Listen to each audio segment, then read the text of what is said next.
Welcome, listeners, to another episode of Listen, Learn, and Love, hosted by me, Richard Ostler. My guest on today's podcast is a returning guest. He was on episode 833 that was roughly released 5 to 6 months before this episode. My friend Isaac Durfey. Welcome to the podcast, Isaac. Hello. How's it going? We're glad to have you here. Isaac, in his earlier episode, we'll link to it in the show notes. It's episode 833. And I'll just read from that episode because a lot of that is who Isaac is today, obviously. He lives in Utah County. He's age 34, maybe 35 by now. He's adopted. He's an active Latter-day Saint. He's gay. He's Black. And in that podcast, he shared really brave and vulnerable stuff like being bullied, being suicidal, working through pornography, convicted of being a sex offender and spending 4.5 years in prison, leaving prison, what he learned, why he isn't going back and finding hope, accepting he is gay, but that doesn't define him, talented musician, really great supportive parents, role of friends to help him feel loved and needed, great YSA words, and his hope for his future. So he may touch on some of those same subjects in this episode, listeners, but that was just a terrific episode of Isaac being so brave and vulnerable, just being honest with his life experience, who he is, and the journeys he's been on, and his role to stay in the church and have hope and believe in Christ and move forward in his life. So, Isaac, we'll all have a prayer in our heart that you'll share things in your heart that'll help our listeners, and we'll turn it over to you. Oh, well, thank you. Gosh, I can't believe it's been that long. Well, to give everybody an update, since last time, I don't know if I mentioned that my parents were going on a mission to Sydney, Australia. And so they left July 21st, yeah, something like that. And so I was like, I'm taking them to the airport. No one else is going to do it. It's my job. So they, on the way up there, I was kind of half asleep because I was just really tired that day. And my dad said, he's like, Isaac, thanks for letting us do this. Because if you would have said no, we wouldn't have done it. I'm like, I kind of did say no. At least I thought I did. But anyway, because my dad's like, out of any of our kids, this affects you the most. And I think what he meant by that was just, I'm the only one that's, not married. And so I'm just a bit closer to my parents than my siblings are. But anyway, I remember that day so vividly. I pulled up to the curb, was helping my parents get their stuff out. And I'm not kidding. I've never seen people have so much stuff in my life. I think my parents need to go on like hoarding buried alive or something, because like there's so much stuff. But obviously you're going literally on the other side of the world for, 18 months. So that makes sense. But we're getting the stuff out of the car, maybe like 10 minutes later, I'm saying goodbye, and my mom's crying a little bit. And I was like, oh, I'm fine. I'm not going to cry. Like, I'm so good. I will not cry. And then my dad said goodbye to me. And then I got in my dad's car, and for some reason, I made the mistake of watching my parents walk away. that was like, that literally, it's like the Titanic sank all over again. It was so bad. So I'm driving down the freeway, and it was maybe like 5 minutes later, I'm like, I had like one tear come, like, I was like, oh crap, here we go. And I was trying really hard. I was like, no, you were just fine. I sobbed uncontrollably for quite some time, to the point of like, when I got home that day, I went to sleep for like 5 hours. Yeah, but that happened. But it is a blessing though, that my parents are in Australia serving, and they love it. They're working with YSAs and just loving it. And they went, I think this was shortly after they got there. I think they went like kangaroo, not hunting, but looking for kangaroos. And I'm pretty sure my mom became best friends with one or something. But anyway, we are definitely blessed because of their service and sacrifice. What I did not know is that what would happen as a side effect of my parents leaving. My mental health got horrible. Like it got really, really bad. Like I just was not. I don't I mean, I know why, but in a way I don't know why, because I'm like, okay, I've been away from home. I've been away from my parents. It's like, it's not anything unusual. Um, but for some reason, I just was not doing well. My depression got worse. Um, I suicidal thoughts got worse. Wow. Yeah, and I didn't, which I have no idea why. It just kind of happened. And started to fall back into some not great habits and such, and so it really was a trying time. And I have probably been to the doctor more this year than I ever have in my life, because I'm like, I got to get my mental health meds right, which I am happy to report they are great. At least today. So, but yeah, I really struggled, and and I don't think my parents. I would try to communicate to them how much I was struggling. Obviously trying not to worry them, but no, I really was struggling pretty bad. It was for quite some time. Now it's a little bit. Now I'm used to it, used to them being gone. But anyway, something that happened shortly after they left, or actually right before they left, I became friends with a service missionary, Elder Evans, and he is such a great person. And I for those of you that did not listen to my first episode, I love missionaries. Like I would do anything for missionaries, because just what they do is so important. And Elder Evans, like out of anybody in my life that I've ever met, he got me to stop hating myself for being gay. And that was something else that I never thought would happen, because for years and years and years, I just was like, I just hated myself. I did not want that to be I didn't want that to be part of my story, or be part of who I was, or whatever. Because being born in the 90s, and the world didn't talk about being gay, and the church didn't talk about it. And so anytime anybody would talk about anything of that nature, I mean, it was like that was like the worst sin you could possibly commit, type of a thing.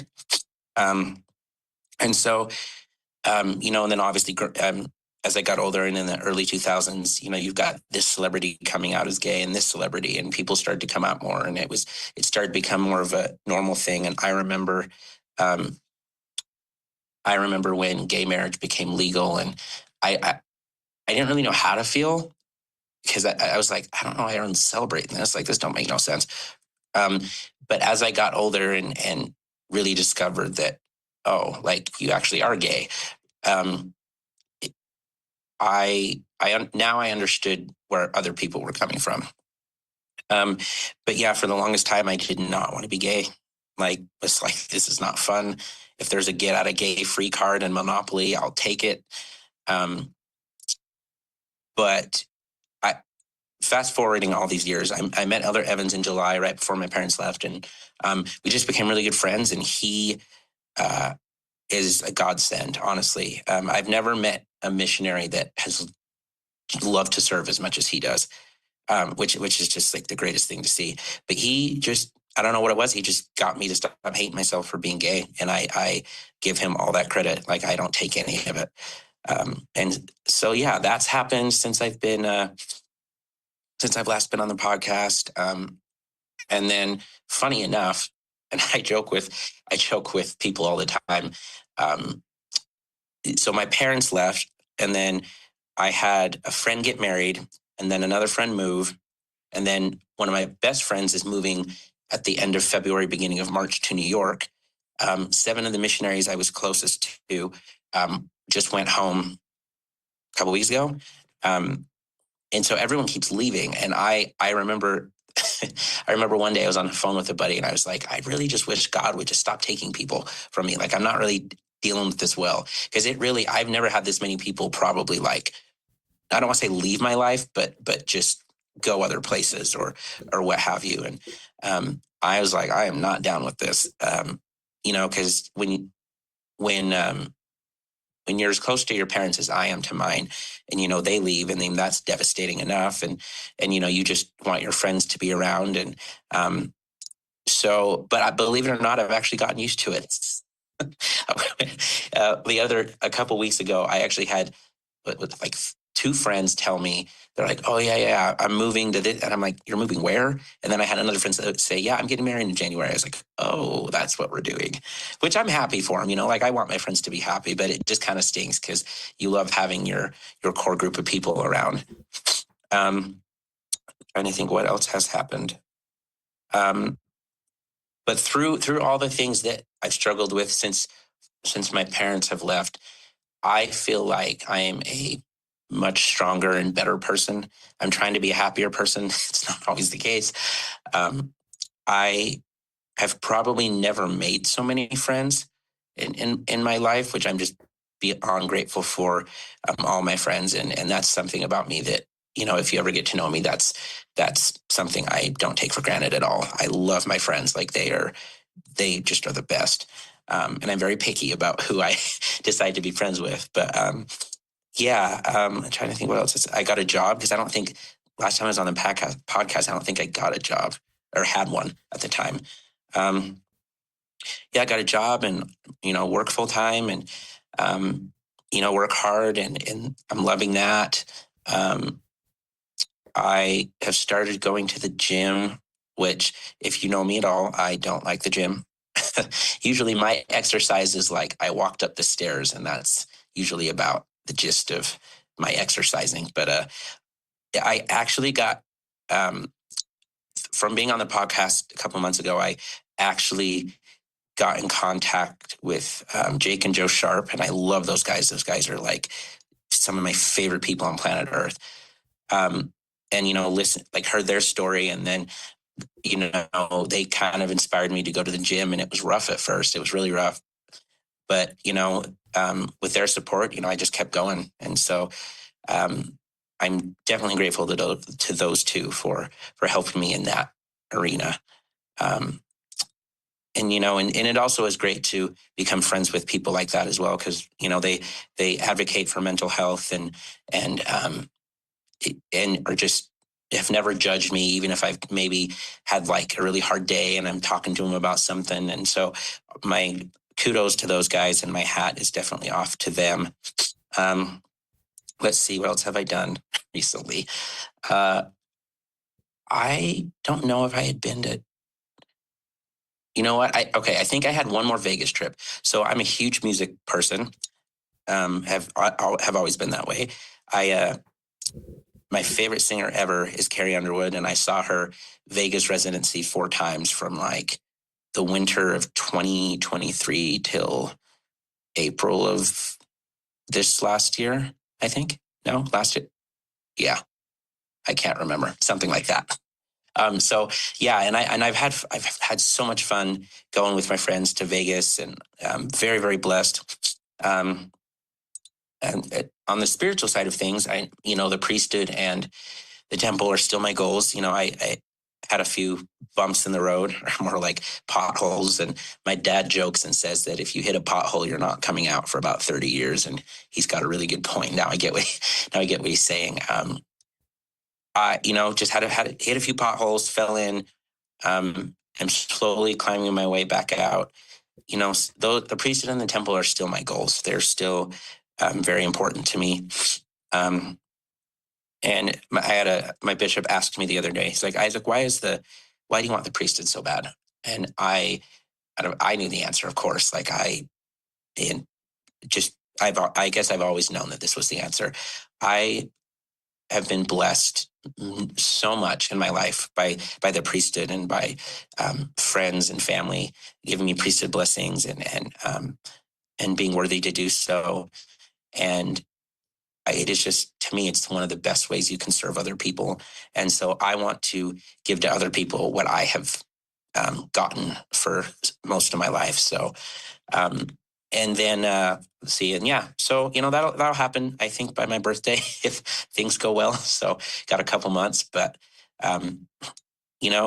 it's hard when you feel like you are alone in something. It's hard when you feel like because you don't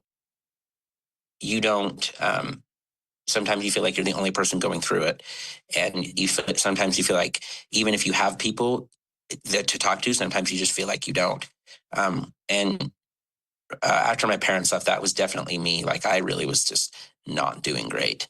Um, and it's brutal. And even being in my parents' home, it was like maybe the week they'd been gone a week, and I remember saying to him, I'm like, yeah, the house is not the same. Like the vibe is just totally not there, because it's definitely those two that make the home. But I've it's even though there's times I wish that Heavenly Father would just maybe like give me a month off of like trials and such. I'm still praying for that, but it's probably not going to happen. Um, I have learned a lot since July. I have learned a lot, and I would not have learned what I had learned or needed to learn if my parents were still here. So, am I grateful they're gone? No, but am I grateful for what I learned from it? Yes. Um, I've had friends of the family reach out to me, and of course my friends and just other people reach out and just check up on me, which means a lot. So, I'm doing good. I try to stay busy. Um, I try to with positive things. I try to support my friends in whatever they do. I have a friend that's an actor at the Hale, so I try to support him in that. And that's something else I love about being a friend to people, is supporting them in what they do, um, which is definitely describes me to a T. So let's see. We had general conference a month, 2 months, a month ago. I can't even remember what month are we in? November. Um, and for those that aren't members of the church, general conference is basically a big the Church of Jesus Christ of Latter-day Saints gathering up in Salt Lake at the conference center. And it happens every 6 months. And we listen to church leaders speak about whatever they feel prompted to speak about. I actually got the opportunity with a buddy of mine who had never been to general conference before because he's a convert, but I actually had the opportunity to go up there. And I remember one of the apostles was talking about new beginnings. And it just I remember that talk really just struck me. I'm like, I've had a million new beginnings and I still need to have a couple more. And so that's really been on my mind. And I am trying to focus on that and focus on just doing the best I can. And it's not easy. And then President Oakes, who I have actually met in person, he's fantastic. He is so funny. I remember I actually fell asleep during his talk on the day of, but then that next Wednesday I went back and listened to it because I had the day off and I was like, okay, I'll listen to it. And I listened to it.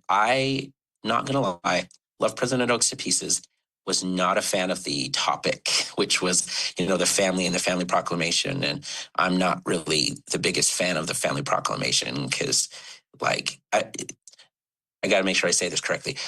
I don't I get why it's a thing, and I don't hate it per se, but I strongly dislike it because I just am, feel a wee bit left out, being a gay Latter-day Saint. And then you've got this thing that's been around for a minute, almost as long as I have. And, that's like marriages between man and a woman. And that's not the only thing it says. It goes into a lot of other things. But, I felt a bit left out and kind of was a little mad. And funny enough, my friends came over that week and were giving me a blessing because I was really struggling. And I probably should have asked my friends permission to tell this story, but whatever. They were giving me a blessing, and they were right before it. I was telling what was kind of going on with me that week, and I was mentioning to them how much I was like, I hate the Family Proclamation. Like, it's not my favorite thing. And it was just like, I don't understand. It makes me feel, I don't know, not necessarily included in any way. And so then it made me kind of feel like I was doing something wrong in the way that I was in anyway. And so my friends were giving me a blessing, and in the blessing, and I'm paraphrasing this, but my friend said something to the effect of, God wants you to study the Family Proclamation, and by studying it, you will discover why he made you the way he did. And I literally almost turned around in the middle. I actually opened my eyes during the blessing, but I almost turned around and was like, that's not correct. That's like, what? Like, that's what are we doing here? I was still, to this day, I'm still like, did that really happen? And so I didn't really know what to say or think. I was like, wow, I was just saying to you guys how much I really just like this thing. And I bet God's having a good laugh at my expense going, haha, you're going to study it.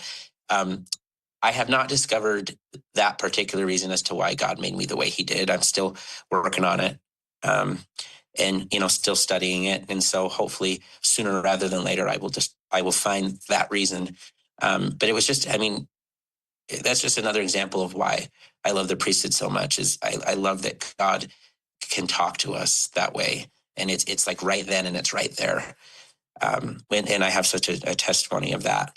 And then this same friend gave me another blessing. I think it was this last Sunday actually, and he said, and now I've realized every time this friend gives me a blessing, it's like some big revelation or something. So I was like, I don't know. I don't know what that's about. But he said something to the effect of, God wants you to know that you'll have that opportunity to have a family one day. Now, in my patriarchal blessing says the exact same thing.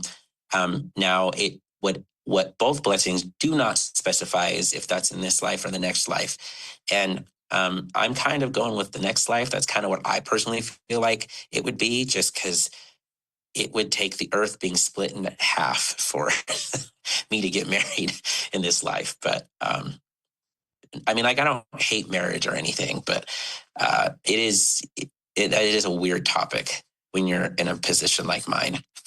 It's a weird topic to talk about, or to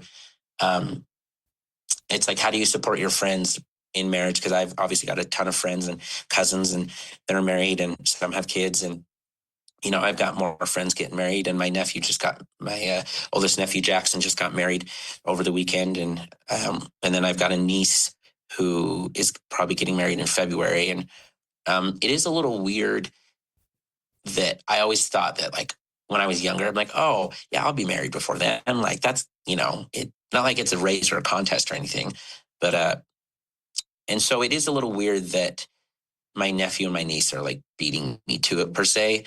But we shouldn't compare our lives to other people's, because everyone's life is different. But it does cross my mind from time to time, like, I hope people realize how lucky they are that is something that marriage and a family is something that they can have in this life, because not everybody can. And I think that people that do get married and have families, I feel like, I'm not saying they take that for granted, but sometimes they just don't realize how blessed they are to have those things, because some of us want those things, but just because of the way life is, we can't necessarily go that route. But I am learning to be more supportive of my friends that are dating and getting married, and am and genuinely happy for them, those of them that are soon to be married, just because it's not doing me any good to sit there and just be like, whoa, it was me. But yeah, and my friends get it. They're pretty awesome that way. They get that it's hard and not fun. And but the best part is I get to sit back and watch them date different people and tell them who I like and who I don't like. So, but yeah. Other than that, I feel like there is. Yeah, my family's well. Everybody's doing their thing. I had a nephew come home from his mission in North Carolina this last week, so that was cool. And another reason I love missionaries, my nephew he loved being a missionary. Like if he could do that forever, he genuinely would.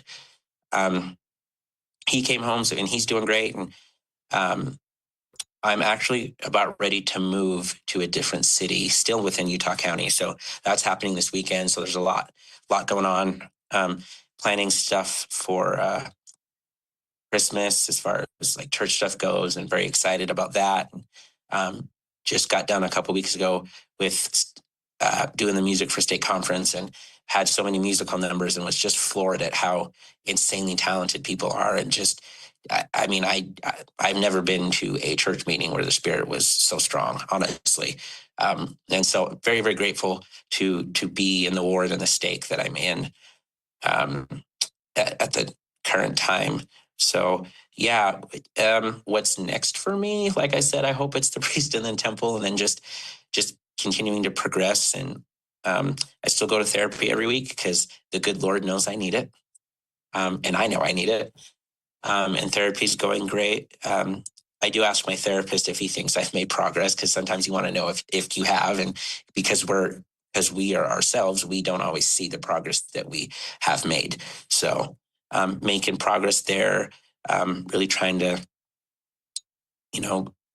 deal with things that I hadn't dealt with before, previously. And but other than that, yeah, it's kind of the update on me at the moment. I'm trying to think if there's anything else. I don't think there is. Just looking forward to I love the holidays. I should say that. Christmas is like, I'm one of those people. Ever since I was a kid, I love Christmas. The music, the food, the presents, the whole thing. Like, I am still a 5-year-old to this day. On Christmas Day, I'm like the first one up. I'm like, let's open the presents. Let's get it moving. I don't know why everyone's asleep. Like, I don't know. We don't got time to sit here and sleep in on Christmas. What are we doing? But I don't know. I genuinely think that, and I don't know how, but just ever since I was a kid, Christmas just had this magic to it. And people say that, but there really is a magic to Christmas. And I loved all aspects of it. I grew up in Minnesota, so obviously it's very cold. But and snows a lot. So I remember as a kid, like building snow forts and having snowball fights and going sledding and just things like that. And then like hearing Christmas music on the radio and discovering just how awesome that was. And then and then of course the presents, let's get real, even though that is not the reason for the season, but I'm not going to lie, I love a good gift. I really do. My parents made Christmas just awesome. I don't know what to say other than that. So grateful for the holidays and great Christmas memories. But of course, as I've gotten older, I really am, I'm really just grateful to have a savior and to have that be the reason, really the main focus. I mean, I still love presents, let's get real, but just very grateful for this time of year, and I've been able to reflect a lot on the past couple months. And I actually, before I'm actually at my church building at the moment. And so before I came over here, I was kind of cleaning stuff up and putting stuff in a box so I could just make moving a little easier. And I came across some letters that my family had sent me while I was in prison. I'd never opened them. And I opened them this morning and was reading them. And I was just like, whoa. I was like, I did not expect that to happen. And then it just kind of hit me how far I have come since that time. I got out of prison in, I think it was like May 10th of 2022. And, and that wasn't easy. Getting out of prison is not easy after. It doesn't matter what amount of time you're in there. It's just never easy. But I read those things and I sat there and I thought about all the things I've been through since then. And I was like, wow, I'm like, Isaac, look at all the progress you've made. And I could not, I don't really even take any of the credit for that. I give that credit to God and to a lot of other people that are in my life. I definitely give them that credit because I could not have done it without just certain people. So I really love this time of year, though. I love the reflective aspect of it. And, and I love that thinking about, okay, what am I going to challenge myself to do next year? Like, what do I really want to accomplish? Still go to the gym, still, which I still can't believe I'm saying that, but yeah, still go to the gym, do more stuff musically, just grow as a person and work really hard and be happy. And I think that's usually what my goals are, is something like that. So, and to go on a vacation. I'm actually going on vacation December 22nd. So I have not had a vacation in years. So I'm going to visit a buddy who actually coincidentally lives in North Carolina. So very excited about that. But yeah, just love this time of year. I love the fact that people will go out of their way to just be kind. And I'm like, can't we just do that all the time? uh, and especially after the past year, just the events that have gone on in the world. And I'm just like, we just need to be kind to each other and realize that it's okay to have differences. We're not meant to think the same or believe the same things, but we shouldn't ever disrespect somebody because they believe differently than us, whether that's religiously or politically or whatever it so happens to be. And I really wish that not only our country, but just our world could get back to that. But yeah, I love the message of kindness and peace around this time of the year. So thank you, Isaac. I think that's about it. I've got some questions for you, but the first, I love this chance to just catch up with people, listeners. It's kind of like going out to lunch, and we just ordered, and Isaac just gave me an update as a friend and gave all of us an update as a friend. I want to go back to a few things. In a second, I want to come back to the Family Proclamation, but I want to go to Elder Evans and this powerful line that he accomplished. He helped me to stop hating myself for being gay. Tell us more what Elder Evans did to do that for you. Well, oh gosh. So I probably should have gotten his permission to tell this story, but whoops. He'll thank me for it later, probably. Whatever. A couple of months ago, I was actually with two other missionaries that I know really well, and we were just at a chapel going over some music stuff, and they left and then came back, and they had this dude with them. I was like, "Oh, who's that?" And I was like, his name's Elder Evans, and they were making jokes about Elder Evans being gay, and I was like, it's kind of mean, guys. I don't know what you're doing. Once come to find out, I was like, you guys, why are you being so mean to him? They're like, no, he's actually gay. I said, actually? They're like, yeah. And so we became really good friends. And because of the differences in our age, I that's probably why I honestly think that he got me to stop hating myself for being gay. I think it was just, I don't know what it was, but just, there's just something about that kid that is just remarkably Christ-like and unremarkably loving and compassionate. And I have so much love and respect for him in all areas of his life. But I don't know what it was. It was just, sometimes God just puts the right people in your life at the right time. And there was no judgment from him. It was just, he would tell me repeatedly, like, Isaac, you're not a bad person for having those feelings or wanting to date or whatever it is. So I just got really lucky in the friend department. So I probably wasn't one specific thing he did. It was probably just over the course of a month or two, it just kind of was like, I just stopped hating myself. Like, it just left. So kudos to him on that one. Yeah. That's great, and that's pure ministering, and what a gift to give somebody to not hating themselves for something that it's who they are and they can't control. You didn't choose this, you can't unchoose it. That's what the church teaches. So feelings for straight people, for gay people, I think are pretty normal. And I think for straight people, those feelings we don't look at those as negative or if there's societal judgment on people. So I think that our gay friends and lesbian friends should feel the same thing. The church has said sexual orientation is a choice and you can't unchoose that. So obviously with sexual orientation comes feelings and crushes potentially and just stuff that comes that, straight people talk about pretty freely. So I think taking shame out of the equation for just having those feelings makes you more likely not to, quote, hate yourself or feel shame. And if other people can love you like so many have, then I think it's easier for you to know that God loves you and that he's not disappointed in you or embarrassed by you or going, oh no, what went wrong? My son Isaac is gay. I think he just loves you just like he does his straight kids. And so, but sometimes internally that's harder, as I've listened to so many stories, to really believe about yourself. So, listeners, if you're gay or lesbian or not 100% heterosexual, I think you need to love yourself, and that may take some work and some therapists, but I think God loves you. And I think everybody needs to look in the mirror and think they're created as intended, and no one is a mistake. And that doesn't change church doctrine or church teachings. It just helps take shame away. Respect for getting a job. That's awesome. I love you talking about people keep leaving, and that's a pretty logic. I mean, as I've listened to other guests on the podcast, one of the journeys on this road, if you're trying to stay celibate in the church, is everybody around you leaves.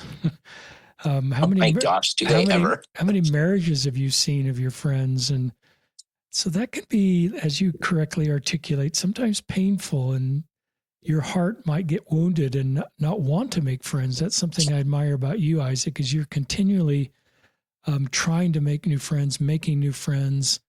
You seem very social, and that seems part of your support group, but it takes work on your part, not just to kind of say, I'm tired of everybody leaving. I'm going to be alone now because I don't want to get hurt again.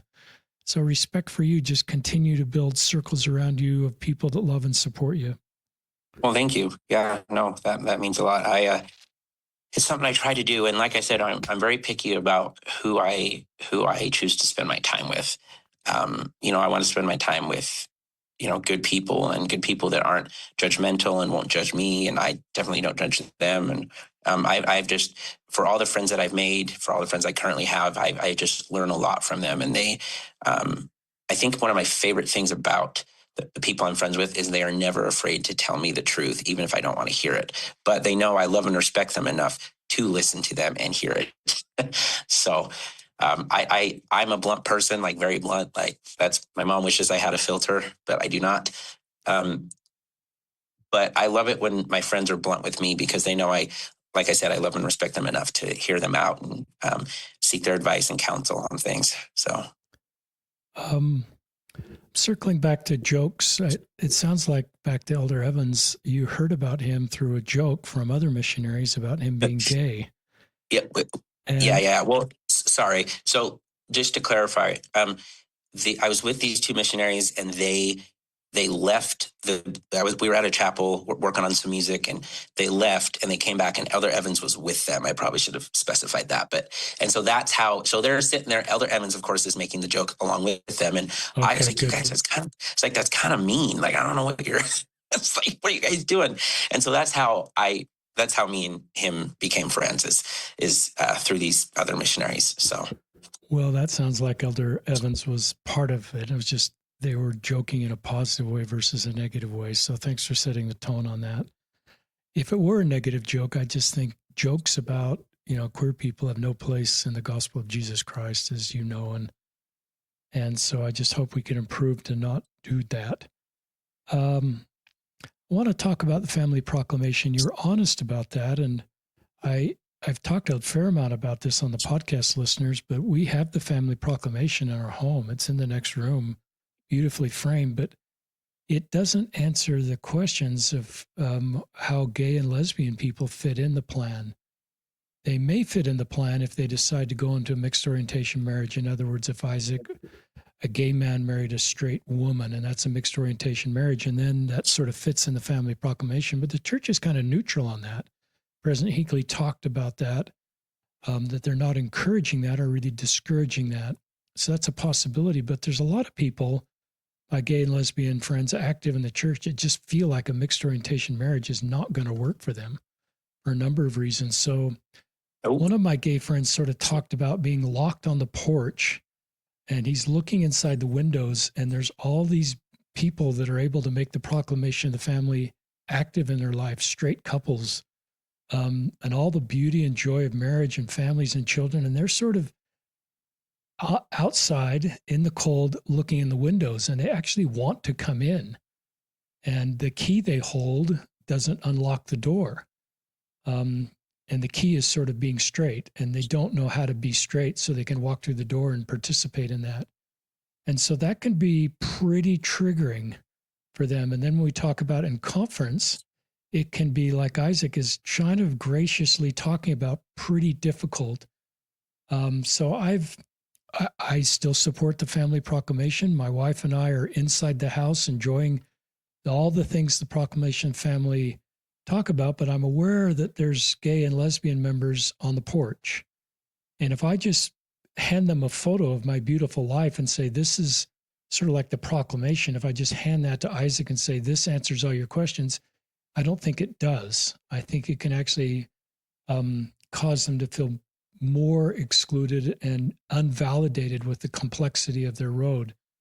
So I don't know the answer, but I think we can all, as Latter-day Saints, instead of handing Isaac the proclamation of the family and say, this answers all your questions, is actually recognize it may not. And my job as a Latter-day Saint is just to listen to Isaac, validate his pain, even if I don't experience it, and do everything I can to just help love and support him. I think we can validate other people's pain-related church pain, and still be active members of the church. I think it may help them stay in the church if we validate the complexity of the road versus dismiss it with something like handing him the proclamation of the family. Yeah, no, and I will say, and I remember I reiterated this last time I was on, for those people that are maybe not members, or maybe some of them are, the Church of Jesus Christ of Latter-day Saints does not hate gay people. That is a very, very big common misconception. And I also want to say, just because they preach and teach that marriage is between man and a woman does not mean they don't love, all people. Like, and if you go to any church on the planet, on the side of the building, it will say like all are welcome or something. And that truly means all are welcome. Now, I can't speak for what members of the church say and do, and which is is where a lot of people get offended and have left the church. But I can only speak for the things I've seen in my lifetime. And my dad actually worked for the church for 40 years and was in church education, and so and we still talk about all the time how the church just doesn't preach hate, and I'm just like, okay, let's not take something and twist it. Now, has the church always been open about talking about this particular subject? No, but obviously things change and the world changes. And someone will probably have to correct me if I'm wrong. I feel like it was President Holland or somebody that, like, a couple of years ago, that said, members of the church that deal with this, I want you to know that you have a place in the church. He's like, I don't know what it is, but you definitely have a place. And I was like, okay, well, it's like, somebody could tell me what it is. That'd be awesome. But yeah, church doesn't preach hate ever. Like, it's not what it's about. Such thoughtful comments. Jake and Joe Sharp that you referenced, listeners, were on episode 811. They talk about their younger brother, Sam, who died by suicide. And as you talked about, Isaac, are great supporters of mental health and trying to do everything they can in their ministry to help more people live. And talking about Sam as part of that. They're really doing a good job. Shout out to them. I'm glad you brought them up. And I've about 100 or 200 episodes, one guy talked about straight men. One gay Latter-day Saint talked about the role of straight men in his life as part of this journey not to stop hating myself. So obviously another gay Latter-day Saint who's kind of worked through this can be helpful. But often you that are straight out there, especially you younger people, you're not being weirded out about being a friend with a gay person or being kind or just having a normal, healthy relationship helps them love themselves more. And I think that's one of the things Jake and Joe Sharp do really well and they've done for you, is just, that's part of the discipleship I think that's needed in our community is everybody loving each other so that people that don't think they're lovable can actually say, wow, everybody loves me and they actually know I'm gay. And I just think that's an improvement in our culture and our society. I don't know if you have any thoughts on that, Isaac, in your own story, but that's just something I've wondered about. Yeah, no, I'm actually glad you brought that up. So I think part of the reason I had such a hard time learning to love myself is because, and I love Ellen DeGeneres, love her. It's just, she would say things like, being gay is who you are or whatever. I was like, okay, but that's not that's kind of not really true. It's a part of if we're all a pie, right? It's just a piece of the pie that makes you up as a person. And I think because I didn't really have any role models or anybody older than me to like guide me through this when I was going through it, I think that's why I believed it and just didn't deal well with it. But the other thing I was going to mention is I am never that person that will shove my lifestyle down someone's throat, right? Like I'm never that person that will, if I was in a relationship, like I wouldn't push, I wouldn't have to post it all over social media because it's just one, it's no one's business, and two, I don't want to force the way I live on somebody else, right? Like, and I don't want to force them to have to accept it. And I feel like a lot of the times, especially after gay marriage became legal, that's just how, in certain cases, that's just how it was, is you just have people putting stuff in your face. And I'm like, you can't force someone to accept you. You have to teach them how, if they don't accept you. And as far as being friends with straight guys, this is actually really funny. So I purposefully don't have gay friends. Like, I don't know what it is. Elder Evans is the one exception, just because we have the same, standards and believe in the same things. But I actually, and I don't really consider myself part of the gay community either, because I don't necessarily like what it represents. I kind of am like, look, I just want to be known as Isaac, and that's it. Like, that's all I want. That's all I need. I'm good on everything else. And I was actually part of this LGBT like group chat thing on GroupMe, and and I would try to reach out to people and just ask them their story, and people were not kind at all. And so I remember right before I got off that thing, I like went off on a rant. I was like, you know what? For a group of people that say they want acceptance, they're really not accepting people themselves. And sadly, that's in certain parts of the gay community, that's really how it is gay people just are some of the worst. So I am definitely not friends with gay people for like that reason alone. But, obviously the rest of my friends are straight, and we make jokes, and if I couldn't laugh about it, I would be doing something wrong. And my friends know that I would never cross the line, and and I hope, or at least I hope they would know that. I hope they know that I love and respect them enough to not like look at them in that way. Do I have attractive friends? Sure, but would never cross a line with them because I just respect people and respect people's boundaries.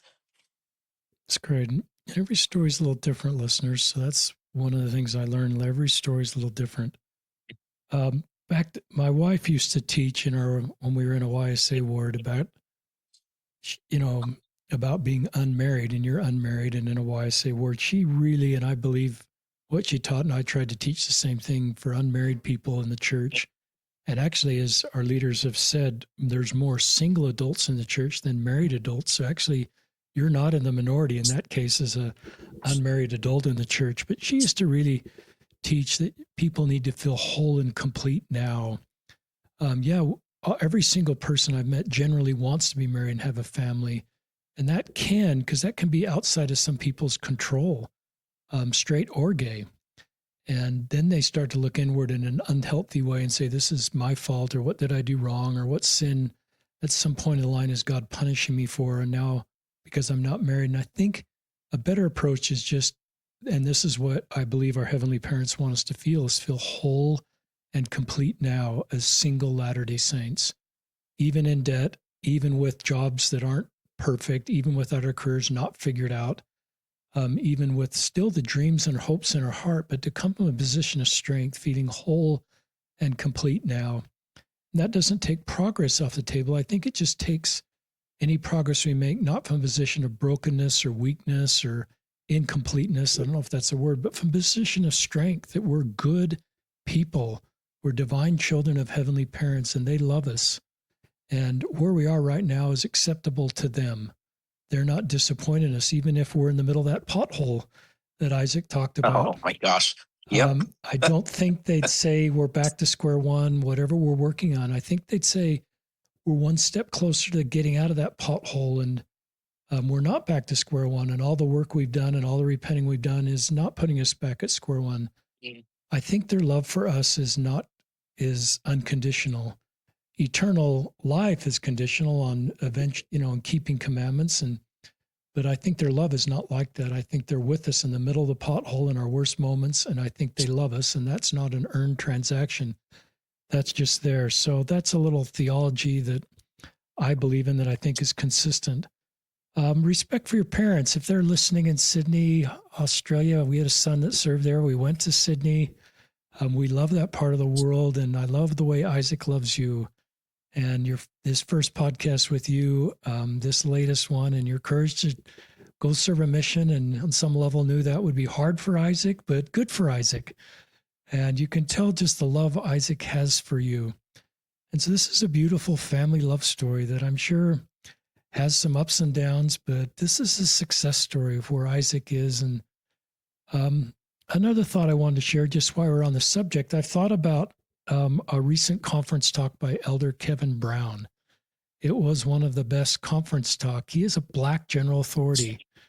And of course, I thought of this through the context of where we are with gay people speaking. And I thought if I went, after reading Second Class Saints and trying to study church history around Black people, if I were watching General Conference in the 40s or 50s or 60s, having a Black general authority speak would have been impossible.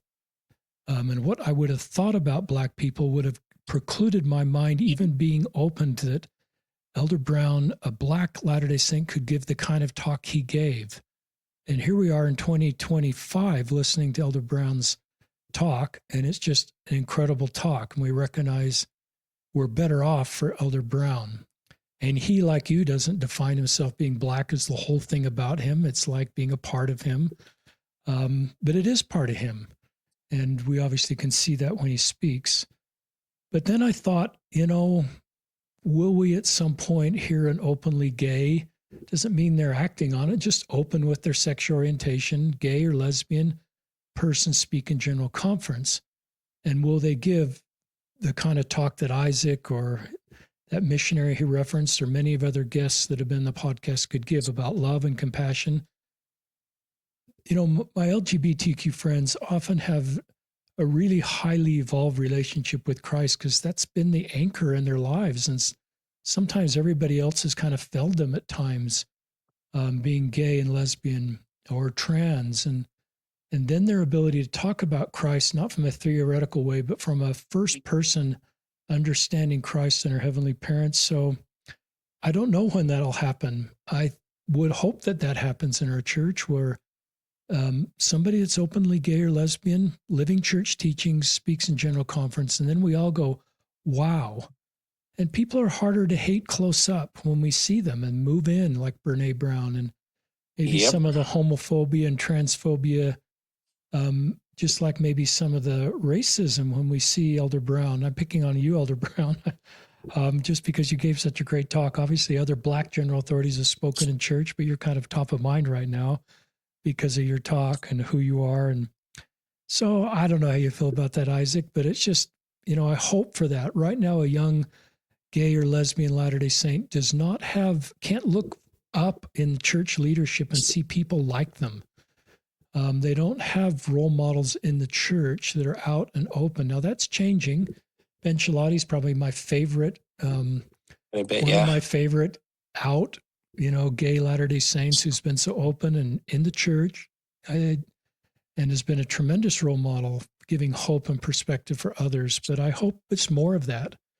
And Isaac, you bravely sharing your story is part of that, because you're giving hope to listeners that aren't completely out or feel shame with who they are. So I've spoken a little bit, but I'm going to turn it back to Isaac for any last comments or thoughts on his mind. Oh, well, thank you. And thank you again for having me back. I was very excited and honored to do it. I am just grateful to have awesome parents who never even though my dad was my bishop, and even though he worked for the church, and the church literally is the reason why I have what I have in my life. My parents never forced it. I don't feel like they forced any of us to ever like, oh, you have to believe in this, or you're grounded, or whatever. Sometimes you hear things like that. So I'm grateful that for that. Grateful once again for the friends that I have and that I've made, and that just continue to love and support me. And that's just how we all need to be towards each other, because life's too short. I mean, especially over this past year, we've learned a lot. Life is just way too short, and it's way too short to be mean to other people and to go out of our way to be mean and to hate other people. Oh, and of course, I have to mention Jake and Joe again. I cannot tell you how much I love those two. Anytime they're on a podcast, I'm usually listening, and the way they talk about their brother it's like it just happened. But they're so open about it, and they just have a love for helping other people. And so I will always love and respect those two. And besides the fact that they're hilarious. Other than that, I think, I would just, if I had any advice for people that are going through anything difficult right now, I feel like I would just say, remember who you are, and, remember that you're a child of God, and, that you're loved by people. It may not feel like it, may not seem like it, but you're definitely loved by people, and to climb out of the potholes, so to speak, because they're not very fun to be in. Thank you, Isaac Durfey. Great podcast, and thanks for coming back on and sharing your story. And your story, like all of our listeners, including mine, is not complete. We're still in our stories, and I don't have everything figured out, and you may not have everything figured out. Not a clue. But you just are full of hope, full of goodness. And our church, your YSA ward, is better off with you in it. It's part of Zion, listeners. I think as we extend the borders of Zion and help everybody feel belonging, including queer Latter-day Saints, I think we're better off for it. And people like Isaac obviously can help reach people and minister to people and help people feel that they belong too as they see themselves in Isaac. So this is Richard Osler and Isaac Durfey signing off another episode of Listen, Learn, and Love.